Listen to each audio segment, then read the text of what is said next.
தனுசு தனுசு ராசிக்காரர்களுக்கு தொழில் நல்லா இருக்கக்கூடிய அருமையான மாதம் அந்த மே மாதம் அமையும். இது வரைக்குமே தொழில், வியாபாரம், விவசாயம் எந்த துறையில் இருக்கிறீங்களோ அந்த துறை ஸ்டாண்ட் ஆகலை, கஷ்டப்படுறேனே தவிர அதுலேருந்து வருமானமே வரல என்கின்ற மாதிரியான அமைப்புகளில் இருக்கக்கூடியவர்களுக்கு மிகப்பெரிய நல்ல பலன்கள் இருக்கும். குறிப்பாக ஆட்டோ டாக்ஸி ஓட்டுநர்கள், மாநகர பஸ் போக்குவரத்து, ட்ரெயின் போக்குவரத்து, ஓடிக்கொண்டே இருக்கக்கூடிய இயங்கிக் கொண்டே இருக்கக்கூடிய தொழில் அமைப்புகளோடு தொடர்பு கொண்டு இருக்கிற அத்தனை தனுசு ராசிக்காரர்களுக்கும் மிகப்பெரிய நல்ல பலன்கள் கிடைக்கக்கூடிய அமைப்பு இப்போது உண்டு. ஆகவே தனுசு ராசிக்காரர்களுக்கு இந்த மே மாதம் அப்படி ஒன்றும் பெரிய சங்கடங்களை கண்டிப்பாக செய்திடாது, நல்ல பலன்களை தான் செய்யும். ஐயா என்னங்கய்யா ராசிநாதன் 6ஆம் இடத்துல மறைகிறார் அப்படின்னு பார்த்தீங்கன்னா, ராசிநாதன் சுவருடைய வீட்டில் போய் உட்கார்ந்து அங்கிருந்து 10ஆம் இடத்தை பார்க்கிறார் என்பது மிகப்பெரிய யோக அமைப்பு. ஒரு மனிதனுடைய தொழில் அமைப்புகள் நன்றாக இருந்தாலே குடும்பத்தில் வரக்கூடிய பிரச்சனைகளை அவன் சமாளித்துக் கொள்வான் என்பது ஒரு உண்மை. 2வது, சனி பகவான் 3ஆம் இடத்தில் இருப்பது ஒரு மிகப்பெரிய பாதுகாப்பு இவங்களுக்கு. இந்த ஒரு வருஷம் முழுதுமே அவர் சனி 3ஆம் இடத்துல தான் தனுசு ராசிக்காரருக்கு இருக்கிறார். கடந்த காலத்தில் 7.5 சனியில் பட்டது அத்தனை துன்பங்களையும் மெதுமெதுவாக தீர்த்து வந்து கொண்டிருக்கின்ற தனுசு ராசிக்காரர்களுக்கு மன மகிழ்வு கொண்ட அத்தனை விஷயங்களும் நடக்கக்கூடிய அமைப்பு. சிலருக்கு வெளிநாடு வெளிமாநில பயணங்கள். இந்த மே மாதத்தில் பெரும்பகுதி மே மாதம் 10ஆம் தேதிக்கு பிறகு அப்படியே புதன் 5ஆம் இடத்துக்கு மாறிடுறாரு. முதல் 10 நாட்கள் தொழில் அமைப்புகள் நன்றாக இருக்காது, வருமானத்தில் கூட கொஞ்சம் குறைகள் இருக்கும். 10ஆம் தேதிக்கு பிறகு ஜீவன அதிபதியான புதன் அப்படியே 5ஆம் இடத்திற்கு வந்து விடுகிறார், ராகுவின் பிடியிலிருந்து விலகி விடுகிறார்.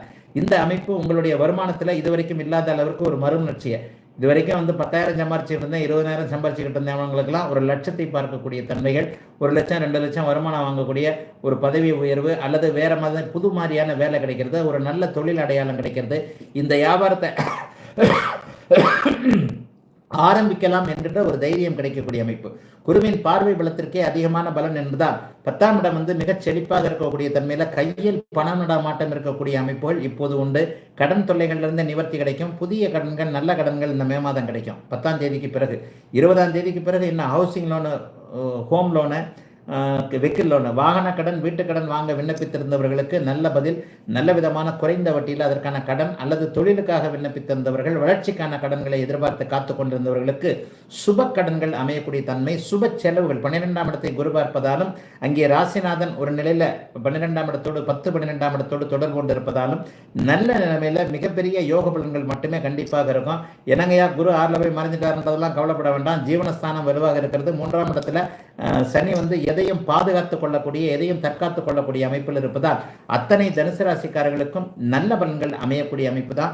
இளைஞர்களுக்கு ரொம்ப பெரிய நல்ல தான் இருக்கும். சோசியல் மீடியால புகழ் வரும். 3ஆம் இடத்தில் இருக்கக்கூடிய சனி 6ஆம் இடத்திலிருந்து 10ஆம் இடத்தை பார்க்கக்கூடிய குருவின் தயவால் இப்பொழுது புகழ் பெறக்கூடிய அமைப்புகள் உண்டு. கலைத்திறமை கொண்டவர்களுக்கு வாய்ப்புகள் கிடைக்கும்.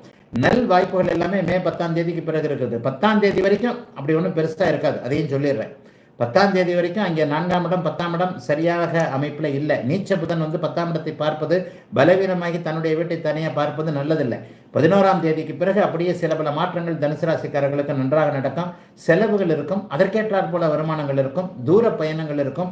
சிலருக்கு வெளிநாடு வெளிமாநில பயணங்கள், இதுவரைக்கும் ஆசைப்பட்ட பயணம் அல்லது இதுவரைக்கும் இந்த இடத்துல போய் வேலைக்கு சேரணும்னு நினச்சிட்டு இருந்தவங்க, தூர இடங்களில் போய் படிக்கணும்னு நினச்சவங்க, தூர இடங்களில் போய் வேலை செய்யணும், வெளிநாட்டில் போய் செட்டில் ஆகணும், வெளிநாட்டில் போய் ஒரு 2-3 வருஷம் வேலை செய்யணும், இது மாதிரி எல்லாமே மே மாதத்தில் 11ஆம் தேதிக்கு பிறகு அப்படியே நிறைவேறக்கூடிய நல்ல தன்மையுள்ள அருமையான மாதமாக அமைந்திருக்கிறது தனுசு ராசிக்காரர்கள் எல்லோருக்கும் இந்த 2024 மே மாதம்.